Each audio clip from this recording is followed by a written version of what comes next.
So hopefully we've been doing our mobility exercises, both our shoulder and our hip mobility exercises. This is a little circuit we can start to add in after you've completed those. You can work this into the system. It's a little circuit of a few exercises here, posterior chain exercises, working all the muscles kind of that help to extend the body, hams up kind of from the heels all the way basically down up towards your shoulders.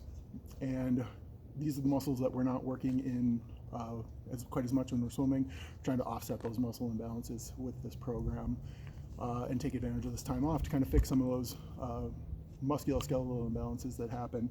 So what I'm using here today is just a stretch cord with handles on it, whatever you have. You can do this with the monster bands, you can do this with the stretch cords, whatever you got, depending on what style.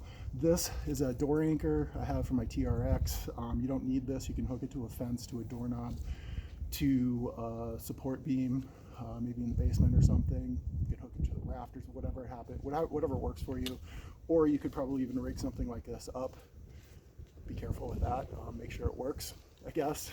And we'll get going here and get going into the circuit. So what we're looking for, I'm going to demonstrate a few repetitions, but you're looking for up to 20 repetitions, probably no more than that. And you can run through the circuit. Let's say 3 is a good number, but up to 6, depending on how much energy you have, how hard it is. So let's get going. So this just fits in the door, between the door frame.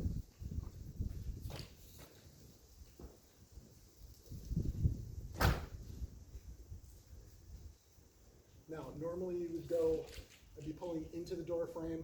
I'm trying to stay out of the wind a little bit, so I'm not able to do that right now. But just to be safe, you want to be pulling against how the door opens and pulling into the door frame, just for safety. So we got crossbody archer pulls. So that tension, you can just kind of move to the side, get enough tension. So there's just a slight amount, so it's taut. Row up across your body, keeping this forearm in line with the band. High elbow and extend. Down and across. Up, extend, down, and across. You want to have control of the weight on the way down, kind of about a 3 to 4 second count. Be in control of that. Bring it up and out, and nice and controlled on the way down. Keep in control of the weight. Next one's going to be a row with a face pull.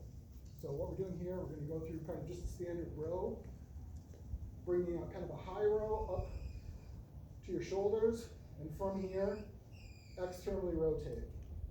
A little farther than you're currently comfortable with the tension on this band. It's kind of a lighter band. Up and externally rotate. Up, externally rotate. Hold for a second, and then nice and slow on the way down. You're going to kind of feel that in those shoulders, specifically with that kind of that rotation at the top. It's going to hit that anterior deltoid, the one in the back, the head of the deltoid muscle that's on your back. So next one, it's a push motion, but what we're doing is it's more working on your rotational core strength. So we're going to hold this weight. I've got both handles right here, in towards my sternum, towards the bottom of my ribs, and I'm going to press straight out, hold, and back in. Now this weight wants to pull me this way. I'm resisting that through my hips, through my core, and what we're trying to do here is we do a nice slow controlled movement all the way straight out, hold, and straight back in. Out here is obviously going to be harder than in here because of the leverage, so you need to be able to control it at both ends of the range of motion. That's the pal-off press. Next one, we've got the one-arm row with rotation, so you're just going to kind of pull straight back. I'm trying to stay in frame here, but I'm going to want a little more tension on this to pull straight back. Now, we're initiating this movement with our hips, popping those hips around and drawing back, keeping that elbow high, keeping the forearm in line with your band all the way down. I like to put this arm out here just for a little reference point. And if you look at this, this is really similar to what I'm always saying in backstroke. We want this arm in relatively that catch position and this arm in that recovery phase, looking straight down at your thumb. That's kind of that position we're going to want to see as we kind of rotate to help build some of that core strength with that. 20 on one side, reverse arms, switch arms, and 20 on the other side. Next one's no resistance here. Just going to be a reverse lunge. Keeping that weight, we're going to use this as our primary leg here. You're going to step back. Now my weight is on this front leg right here. I want to keep that weight over my foot. Keep that knee over my foot. Try to press the inside of your foot into the ground as you do this. Lower, try to keep your back as straight as possible. Try to kiss that knee to the ground, just barely touching, and standing up, and bring those legs together. Down, up. So we don't want to be pressing too much off this back leg. This is just here for support. That pressure is coming down through the heel and straight up. Switch legs, do that again. Now if you can't hit 20 on something like that, do as many as you can until you're kind of feeling that fatigue. But we want perfect form. If you can do 10 perfect ones, do 10 perfect ones. I'd rather have you do 10 perfect rather than 20 that are sloppy and create bad habits. Next one, this is our hip hinge. So,